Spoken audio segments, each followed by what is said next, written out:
Hello, welcome into this edition of the Danny Sancomb Show. My name is Matt Kite from the Sports Information Director here with the California Vulcans. With me again is head coach Danny Sancomb. Coach, another great week for the Vulcans, another road trip, continuing road trip, but 2 more W's. Yeah, very long road trip, but very happy with the results. Now, I was preempted by this one here. Last time I asked you what was the go-to food for the Thanksgiving. Now we're preempted because you've been on the road so much. What's the preemptive go-to snack for you guys on the road? God, they eat a ton, our guys. I would say subs and pizza, but for snacks, I would say they really enjoy the Hostess cakes, Pop-Tarts, and gummy bears.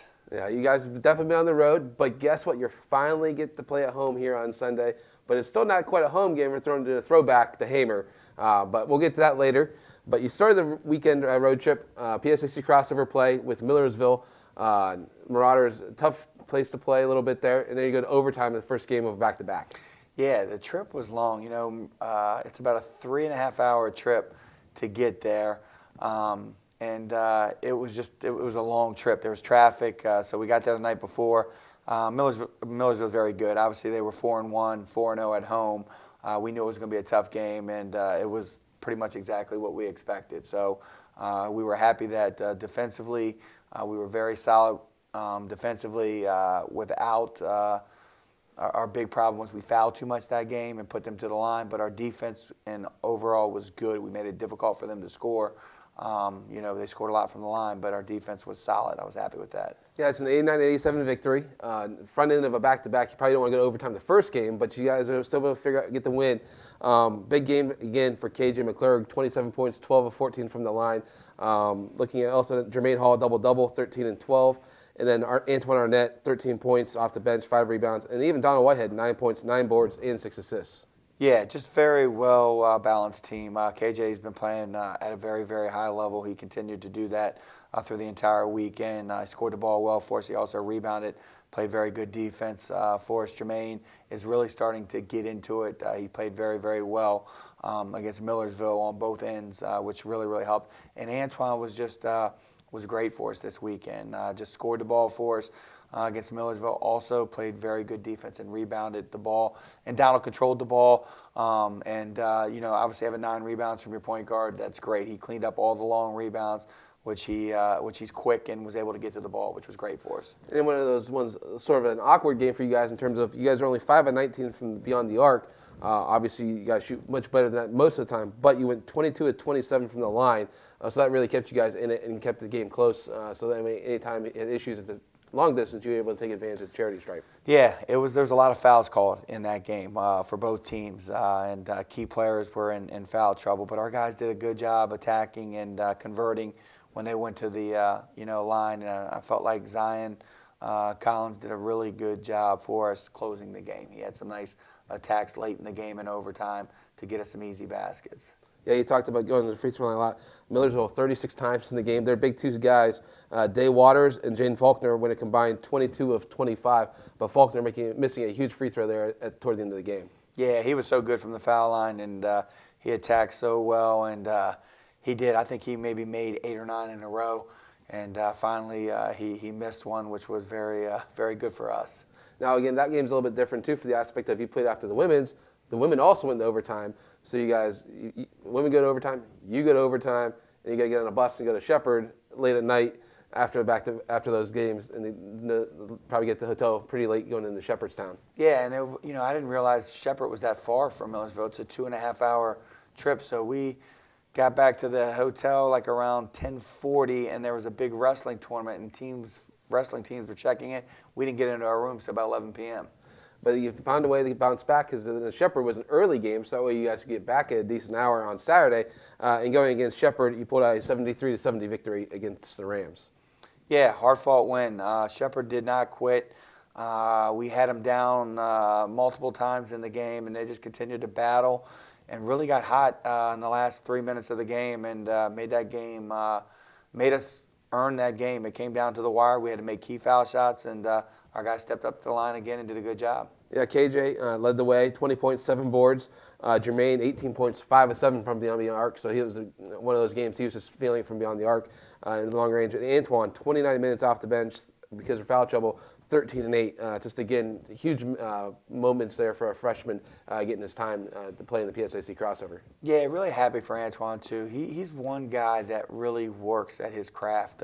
Before practice, he's always in there. His schedule for class permits him to get to the gym before we actually start official practice, and he is in there working on shooting, working on ball handling, and it's just good to see when guys work hard that they're rewarded, and he played very, very well for us over the weekend on both ends of the floor. Yeah, you had a 40-32 lead there at halftime, shooting 6 of 11 from beyond the arc. So it's just one of those things, night and day difference, where the day before, struggled from beyond the arc. First half, you guys were really hitting it from long range. And I think a lot of that was Jermaine Hall. He was locked and ready to go, and shot the ball extremely well.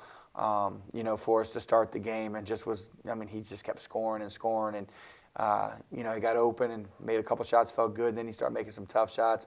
He played really, really well for us Saturday versus Shepherd. And then again, also talking about the difference between days and the games, officiating crew, and just how the game is played and called. 36 free throws for the opposing team on Friday, and then on Saturday against Shepherd, only 6 free throws. So the guys really, in terms of, they didn't get to the line that much, and they only played 7 guys for Shepherd, so it was one of those things, a tight rotation going against the Rams. Yeah, very happy with that, and we obviously addressed that. 2 out of our last 3 games we fouled too much, and we need to clean that up, and we're working to clean that up, and we did a really good job against Shepherd by not letting them get to the line.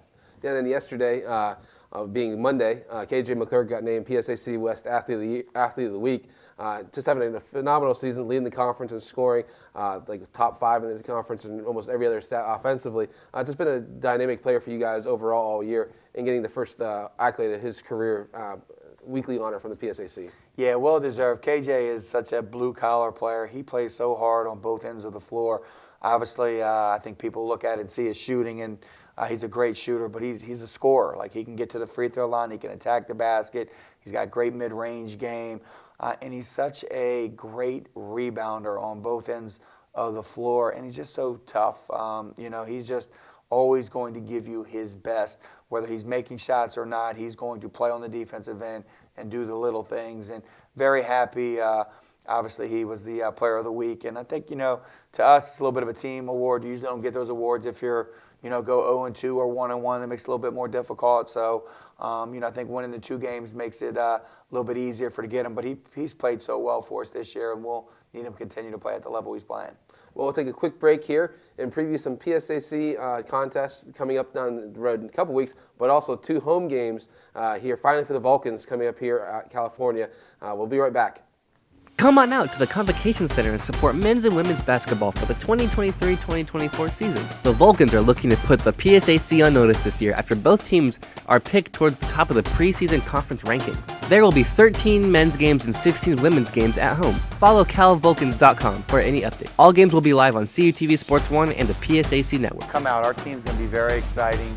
We have a lot of good players. I think we play the game the right way, very up-tempo. I think we're going to be able to score some points. I think our defense is going to be great. Our guys have great energy.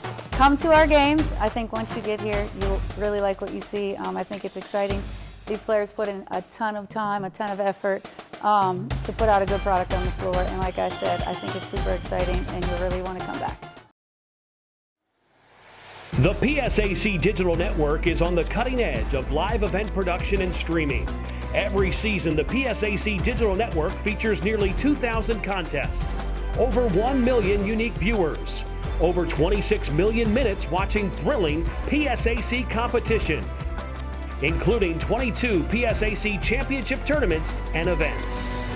Since its beginning in the 2017-18 season, the PSAC Digital Network has continued to grow its viewership and improve its quality every year in order to capture exciting highlights, captivating moments, and the championship experience that only the PSAC can offer. All 18 PSAC member institutions have a completely cost-free online portal that makes tuning into your favorite team just one click away. Find it all on the web at PSACSportsDigitalNetwork.com. Hello, welcome back to the Danny Sancomb Show. My name is Matt Kuiper, Sports Information Director here with the California Vulcans. And taking a couple minutes here during finals week is Coach Sancomb Coach, obviously the guys are finishing up some important stuff in the classroom here this week before finally playing at home. I know they're probably excited for it, starting with Sunday, a non-conference contest versus Chestnut Hill. Yeah, big week for us in the classroom, obviously finishing the semester, and then, getting prepared and ready for Chestnut Hill to come, and we get to finally play a home game. And yes, the players are excited, the coaches are excited. It's been a long time coming to play a home game, which we haven't done yet this year, so we're ready for it. Yeah, Chestnut Hill is a team. It's not the Vulcans don't play a whole lot in really any sport, including basketball. Last year, you guys played out their place right before the Thanksgiving break, sort of the same thing you did with Lincoln this year. One of those Eastern PA trips, let all your guys from Maryland, Virginia, New Jersey go home. Easier trip for them. But you pulled out a 90-64 victory, and before that, you hadn't played them for over a decade. In that game, Cam and Jermaine both scored 23, and DJ had 15.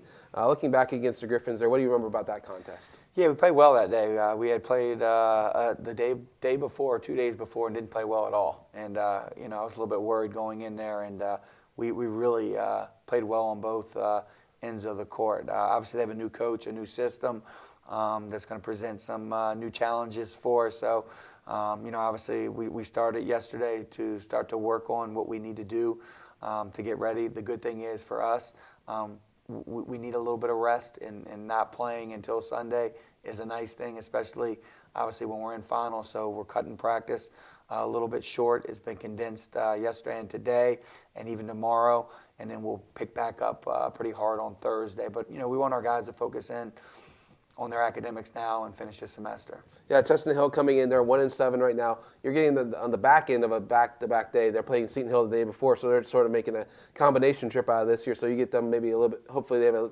tough game with Seton Hill, be tired a little bit there before they come here and play on Sunday. Absolutely. They won their last game. They beat Jefferson, who like 4 days earlier beat Lincoln by about 13. So we know what we did with Lincoln. So, the record is their record, but, you got to go play. And that's what we've tried to focus with our guys each and every game. We're not looking at records. We're just looking to play our best basketball for 40 minutes each and every night. And I know that's a little bit of a cliche, but I think if we can continue to do that, we're going to experience a lot of success. It doesn't matter who we play.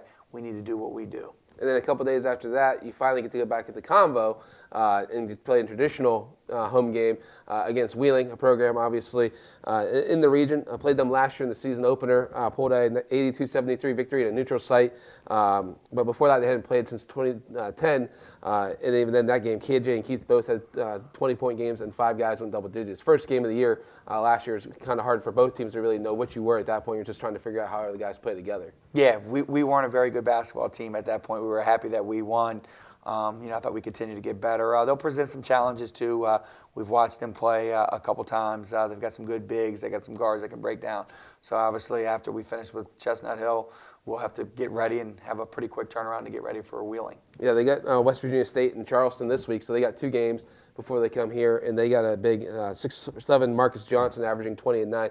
A bigger guy there, one of those who probably want to run up and down the court a little bit and try to tire him out when you get those bigs that are a little bit not as athletic bigs, but just bigger guys. Yeah, he's very skilled. He shoots it, he handles it, he passes it. We want to try to, play our way. We want to play up tempo anyways, but we definitely are going to have to push the ball and try to get some easy baskets against them for sure. Well, that's 2 non-conference games, but again, last week when it was PSAC crossover, looking at the schedule, the PSAC West, IUP, Cal, Clarion, and Gannon all went 2-0. So one of those things about half the league went 2-0, half went split or over. But again, looking at that, it's so early in the year. These crossover games, it's always sort of a combination of who did you play, how well are you playing.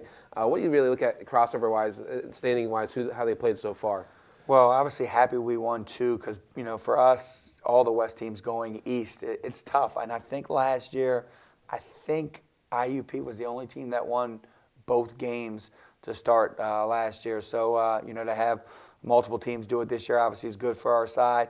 I know we played 2 really good teams that are going to win basketball games this year. So I was very happy with that. I really don't have a feel for a lot of the other teams because we won't play, the West teams for a while. And then obviously we got to turn around and get ready for our East games, crossovers again here in about a week and a half. So we got a little bit of time to start preparing for them as well. Yeah, so that's looking at Vulcan men's basketball there. Last week there, a couple victories on the road, finally coming home. So again, if you are on campus and around the area, you feel free to come out on Sunday to Hamer Hall against Chestnut Hill, and a couple days later, just go across the sidewalk and be back in the convo. But Vulcan's undefeated so far, looking to keep that streak going and hosting a pair of non-conference contests here this week. Thanks for watching the Danny Sancomb Show.